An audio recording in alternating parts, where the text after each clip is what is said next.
तो जिनका वह अज्ञान परमात्मा के तत्व ज्ञान द्वारा नष्ट कर दिया गया है, उनका वह ज्ञान सूर्य के सदृश सच्चिदानंद गर्म परमात्मा को प्रकाशित कर देता है।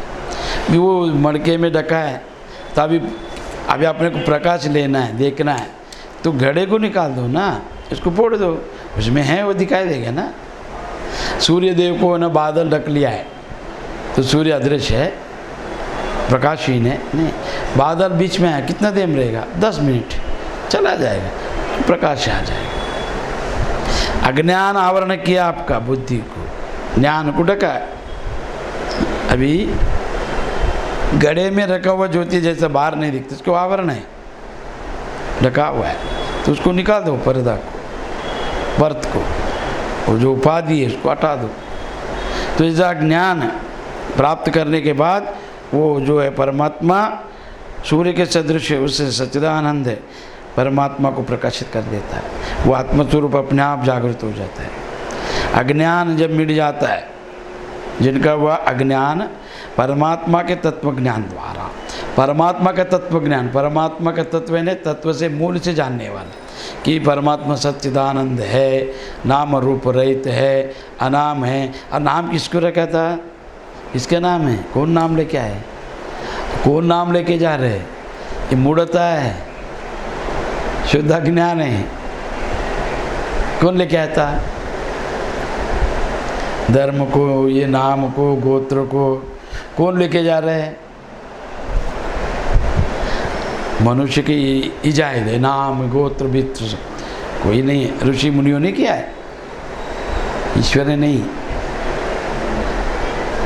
वो अनाम है, उनको शिव जी को ना माता पिता का पता नहीं है, गोत्र किधर से लाएगा, कुल किधर से लाएगा? अपने को माता पिता तो पता है, उनको कौन सा माता पिता है, तो किधर से आएगा गोत्र? ईश्वर को तुम कितना क्यों छोटा बना रहे? अपने लिए ईश्वर को अपना कर्म कांड या विधि विधान के लिए या अपना एक जीने का अंदाज को बदलने के लिए तुम ईश्वर क्यों छोटा बना रहे? ईश्वर अनाम है, कोई नाम नहीं उनको, अजन्मा है। वो जिसको जन्म ही नहीं उसको नाम किधर से आएगा? अच्छा, जन्मा उसको किधर नाम था? पहाड़ है, उसको हिमालय बोला, सुमेरु बोला, उसने बोला है? पहाड़ ने बोला है। हिमालय बुला के बोला मेरा नाम रखा है हिमालय, ये सुमेर, मनुष्य ने किया। ये वृक्ष है, ये लता है, ये आम है, केला है, कोई पल आपको बताया है नाम? फिर फूल ने बताया है? नहीं, कौन बताया ऐसा? अच्छा, वो जाने दो, शिव जी बताए क्या? शिव पुराणों में नाम आयल है,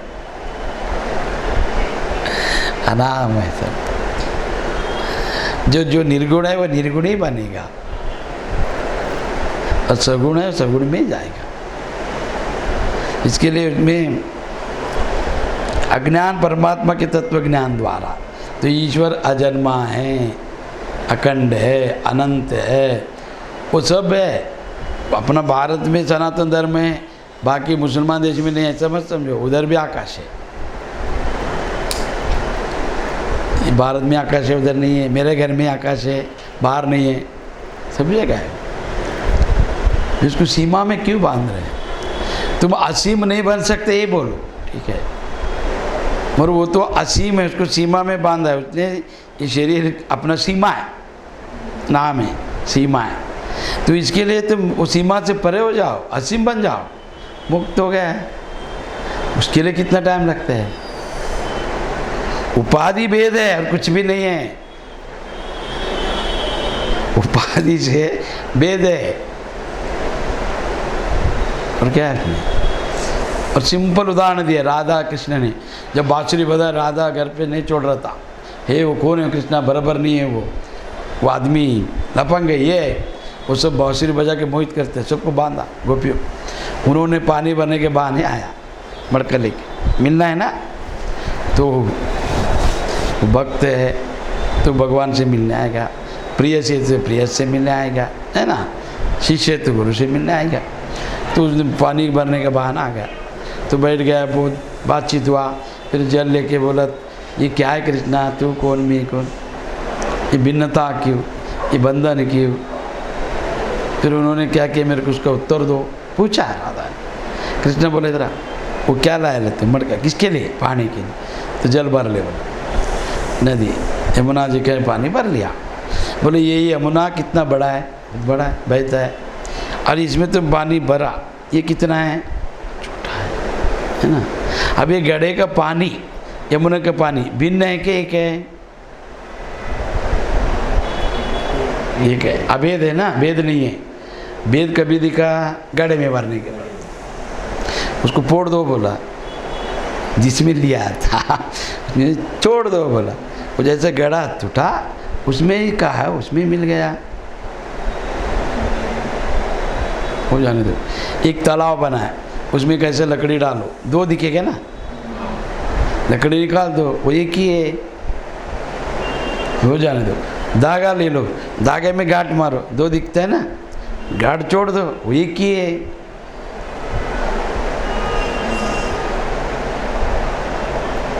तुमने गांठ मारा है ना, गांठ निकाल दो, तो गांठ निकालने के काम है अध्यात्म। तुमने कर्तृत्वा भोक्तृत्वा जीवत्वा जय नहीं वैसे गांठ बांधा, वो धागे में ही है, धागा चालक नहीं है। वो गांठ तो भिन्न दिख, दो भाग किया उसने, एक धागे में, तो गांठ निकाल दो, तोड़ो मत। टूटा तो फिर जन्म है, जैसा वैसा निकाल दो तो कुछ नहीं है, वही। तो ये विद्यन्ति हृदय ग्रंथि, ये जो शास्त्रों में बोला है, ये गांठ है, ग्रंथि है, निकाल दो सब बोला। वो निकाल दिए तो संशय रहे तो जगह वही परमात्मा है। अब दूसरा परमात्मा किधर से आएगा, कोई आता है वो जाएगा, तो बुलाओ मत, है उसको मानो, जानकर मानो, फिर वो नहीं छूटेगा। ऐसे माना छूट जाएगा, समझे आ जाएगा। जानकर मान लिया, कोई छुड़ा नहीं सकता, कोई नहीं छुड़ा सकता। तो इसके लिए तो परमात्मा बोल रहा है, अगर सूर्य तुम्हारा जिसका वह ज्ञान परमात्मा के तत्व ज्ञान से नष्ट हो गया है, नष्ट कर दिया है, उनका वह ज्ञान सूर्य के सदृश, और जैसे सूर्य को ढक दिया है बादल ने, तो सूर्य उसको बीच में आया है, उसको प्रकाश को बाहर नहीं फेंक रहे, पट जाने के बाद सदृश है, वो जैसा है वैसा ही है ना। वो परम सच्चिदानंद परमात्मा को प्रकाशित करता है, वो अपना स्वरूप को ज्ञान हो जाता है, स्वरूप का ज्ञान, इसका नाम है स्वरूपानुसंधान। तद्बुद्ध्यास्तदात्मान तस्निष्ठा तत्परायणा गच्छन्ते पुनरावृत्ति ज्ञान निर्धूत कल्मषः। जिसका मन तद्रूप हो रहा है, जिनकी बुद्धि तद्रूप हो रही है, और सच्चिदानंद घन परमात्मा में ही जिनकी निरंतर एक ही भाव से स्थित है, ऐसे तत्परायण पुरुष ज्ञान के द्वारा पाप रहित होकर पुनरावृत्ति को अर्थात परम गति को प्राप्त होता है। आप पुनरावृत्ति, पुनरावृत्ति यानी जन्म मरण, आप पुनरावृत्ति यानी फिर से नहीं आना, वो परम गति को प्राप्त होता है। कौन? जिसका मन तद्रूप हो गया, मन उससे बन जाने का, बुद्धि तद्रूप होना चाहिए, मन बुद्धि तद्रूप होने का, मन बुद्धि तद्रूप हो गया, बस ये मन बुद्धि का खेल है। मन और बुद्धि लय हो जाने का ईश्वर में, तो वो गया सच्चिदानंद बन जाएगा। निरंतर एक ही भाव से स्थित है, निरंतर एक क्षण से भी वियोग नहीं, ऐसा तत्परायण, तत्व को जानने वाला, तत्व को जाना है वो पार हो जाएगा। तत्परायण पुरुष ज्ञान के द्वारा तो पाप रहित होकर पाप चला जाएगा, क्या पाप रहेगा उसमें। और कितना भी पाप करो, गुरु किया सब जाएगा। याद रखो, वो तत्ववेत्ता गुरु रहना चाहिए, नहीं तो हमको भी 7 करोड़ मंत्र मालूम है, वो सब नहीं दे सकता है। दीक्षा में, उपदेश में तत्वमसि महावाक्य को ही सुनने का और उसको ही जानने का, उसे मोक्ष होता है। अन्य मंत्र सब सिद्धि। अब गोलोक जाएगा, वैकुंठ, वो सब अलग है। उनका भक्ति किया तो उनका भक्ति करने, उनको प्रसन्न करने वो देगा, और क्या देगा। क्या बोले शास्त्र में, राजा प्रसन्नम गजभूमि दानम, धनी प्रसन्नम दमड़ी च दानम। और क्या है, राजा प्रसन्नम गजभूमि दानम, धनी प्रसन्नम दमड़ी च दानम, है ना। गुरु प्रसन्नम वैकुंठ दानम, स्त्री प्रसन्नम मलमूत्र दानम।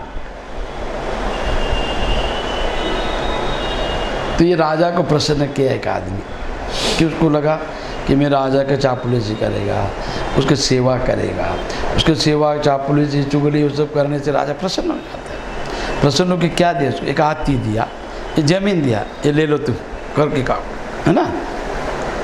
गजभूमि दानम, धनी प्रसन्नम दमड़ी च दानम। और एक धनी को प्रसन्न कर लिया, एक साहूकार को, श्रीमंत को, उसके घर में पानी भरा, सब साफ सफाई किया, सेवा किया, प्रसन्न हो गया। वो क्या बोला, अरे ऐसा कर, तू भी एक व्यवहार कर, मैं तेरे को कम ब्याज में देगा, ज़्यादा ब्याज से दे, या फ्री में लेके जा, ब्याज से चला, तू भी श्रीमंत हो जा, है ना।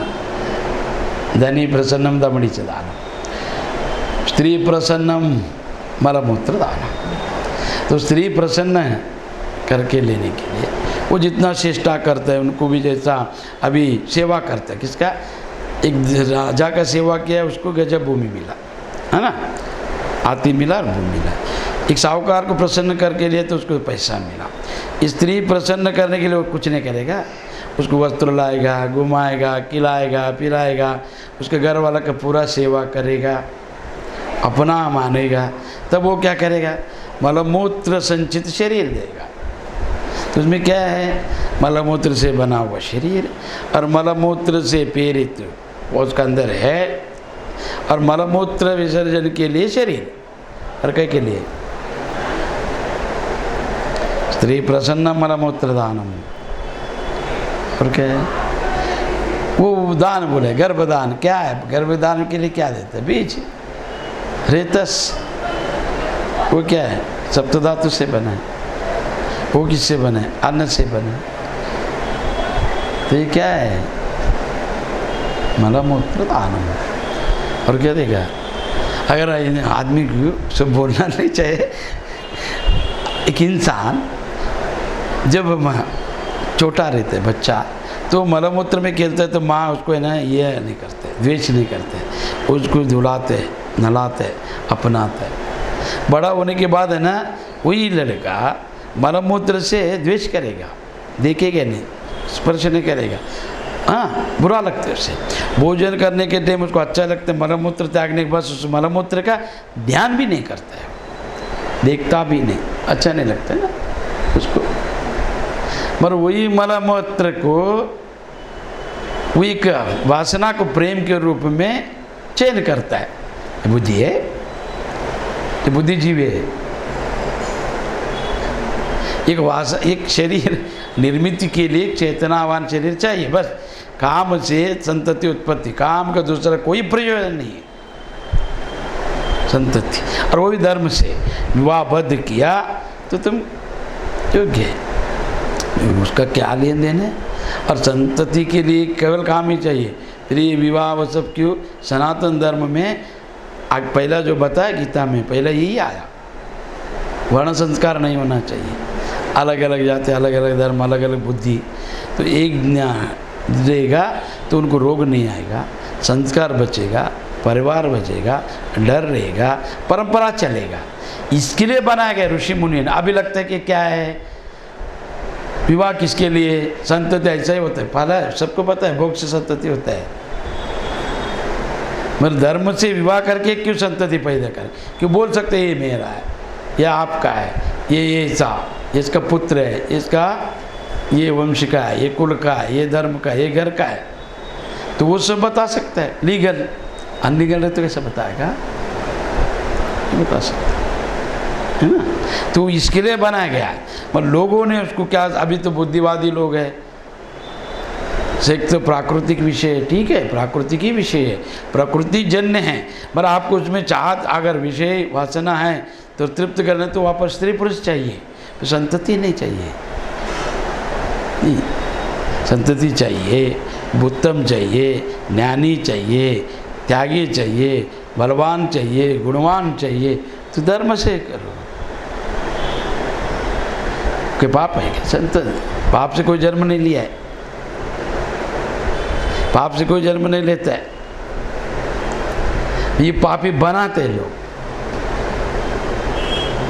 एक स्त्री पुरुष से जन्म लिया हुआ अनाथ कैसे बन गया? क्यों? विधि विधान नहीं है। वो अनाथ बनने का कारण क्या है?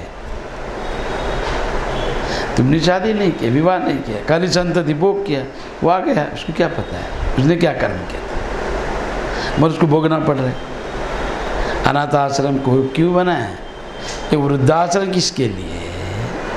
ये मनुष्य का अपना की इजाज़त, और मनुष्य अपना कर्तव्य को भूल गया है, वो डरता है, भागता है, उसको धन चाहिए, तो वो सब ये किया है, बना है सब, और भगवान को प्रदान, भगवान बना। इससे क्या लेन देन आपका पाप और पुण्य?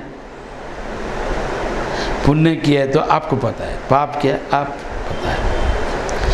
ऋषि मुनियों को भी और तपस्वी लोग को भी दुख भोगता है। क्यों भोगता है? प्रारब्ध है। तपस्या करने वाला, सच बोलने वाला, निष्ठावंत, ज्ञानी, त्यागी, उनको भी अपमान करता है लोग ईर्ष्या से। तो क्यों आए ऐसे? ईश्वर बोला है। अपना वृत्ति, काम ही शरीर है मेरे मानने से। इसके लिए कायस्थ, सब शरीरस्थ है, सबको शरीर दिखता है, कुछ भी नहीं दिखता है।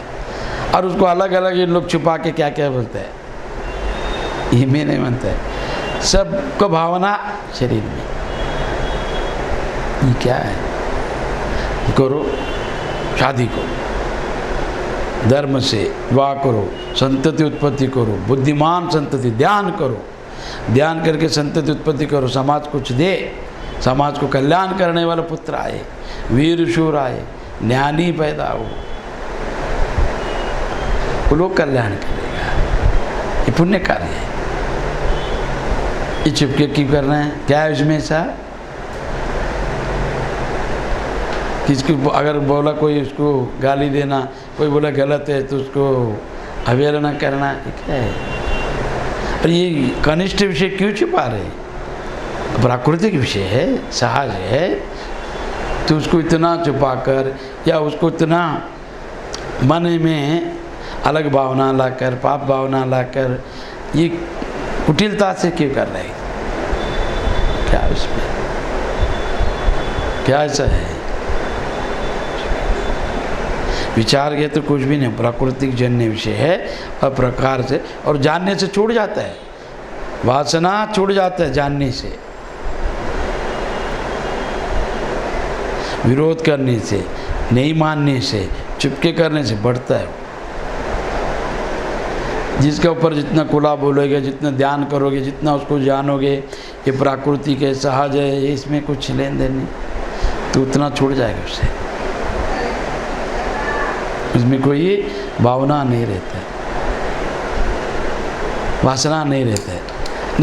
मंदिर में जाने वाला भी, मंदिर में दर्शन के लिए, देवता के दर्शन के लिए क्यू में, लाइन में, तो भी धक्का मार रहा है। किसी को बुरी नज़र से मंदिर में आए दर्शन के लिए, देवता गुरु दर्शन, ये क्या है? क्यों? रोड पे चलने वाले तुम्हारा क्या संबंध है? उनको देखकर बुरा भावना लाया कि भगवान बोला, या अपना ये करता, इसके लिए भगवान बोले मैं कर्तापन उसको नहीं दिया। कर्ता फल उसने खुद किया, खुद भोगने का। और भोग के छोड़ेगा भगवान, सबको शुद्ध करके लाएगा, किसी को छोड़ता नहीं वो, पर जन्म जन्मांतर लगता है। मोक्ष होने तक किसी को छोड़ेगा नहीं। मोक्ष होने के लिए पुण्य करो, मोक्ष प्राप्ति ऐसे रहते है। सुकृते अनेक जन्म का पुण्य चाहिए तभी होता है, बोला यहाँ पर, अन्यथा नहीं होता। अर्जुन, जिसका मन तद्रूप हो रहा है, जिसका बुद्धि तद्रूप हो रही है और सच्चिदानंद घन परमात्मा में जो स्थित है निरंतर एक ही भाव से, वो तत्व परायण है। ऐसा पुरुष को पाप रहित होकर तो पाप रहित हो जाता है, उसको भावना नहीं आता, सब कुछ भावना नहीं आते। देखो महाभारत, भागवत में, महाभारत में अनेक उदाहरण। व्यास जी, वेद व्यास जो वेदों को बढ़ाया, विस्तार किया, इसके लिए उनका नाम है वेद व्यास। व्यास है ना विस्तार करना। उनका पुत्र उनका गर्भ में जन्म लिया, महाज्ञानी महात्यागी दिगंबर अवतारी है ना, सुखदेव जी। तो वो चल रहा था घर छोड़ के, नहीं एक जगह नहीं रखता था, मोह हो जाएगा। पिता को बोला नहीं मैं जा रहे। पिता उनके ऊपर मोह था, मैं इतना तपस्या करके इतना अच्छा सुंदर ज्ञानी को जन्म दिया, मोह था। तो चला उनके पीछे, पिता भी चला, रुक जा है ना, नहीं। तो तालाब में सब तेरे स्नान कर रहा था। सुखदेव जी को देखकर, युवावस्था में दिगंबर है, नग्न है, जा रहे, उनको देखकर कोई स्त्री में भावना नहीं आए, उनको नहीं आया, वो चला है। मतलब वेद व्यास जी जैसा भागते आया, वो सब स्त्री कपड़ा बांध कर खड़ा हो गया। तो वेद व्यास को लगा रहे मैं वृद्ध है, मैं तपस्वी है, योगी है, बड़ा ऋषि है, मेरे को देख के ये सब कपड़ा बांध दिया। और युवा अवस्था में नग्न में है, मेरा पुत्र जा रहा था, उनको देख के कुछ नहीं बोला, समझ आया। तो स्त्रियों ने बोला उनका दृष्टि एक जगह है, उधर इधर नहीं। आप तपस्वी रहेगा कुछ भी, आप नियोग करके महाभारत को चलाया आपने। नियोग का अर्थ क्या है, उनको पुत्र नहीं हो रहा था, ये पुत्र है करके इनके पास भेज कर उनको पुत्र देकर चलाया। तो उसके लिए वो आप नियोग किया, आप तपस्वी है, कृष्ण का अवतार है, वेद वेश लिखा है सब, आप पुत्र भी जन्म दिए, पर आप में कामना है, इसके लिए हम लोग कपड़ा बांध। उनमें नहीं है, वो दिगंबर, कोई हाल चाल नहीं, सीधा जा रहे। फिर वो चुप हो गए। वेद व्यास ऐसा पाप रहित हो जाता है, वो तत्व को जानने वाला। वो उसके सामने अप्सरा भी नाचने दो, क्या है कुछ नहीं, वो दृढ़ है तो। और आगे जाकर जैसा सुखदेव बोला, अरे आप क्यों पीछे आ रहे? बोला मुझे मोह, तू जा मत, छोड़ के। नहीं मैं जाएगा, रुकेगा नहीं, मेरा काम ये नहीं है, संचार करना, ध्यान देना। बिन बुलाए परीक्षित के पास गए सुखदेव, ऐसा महात्मा।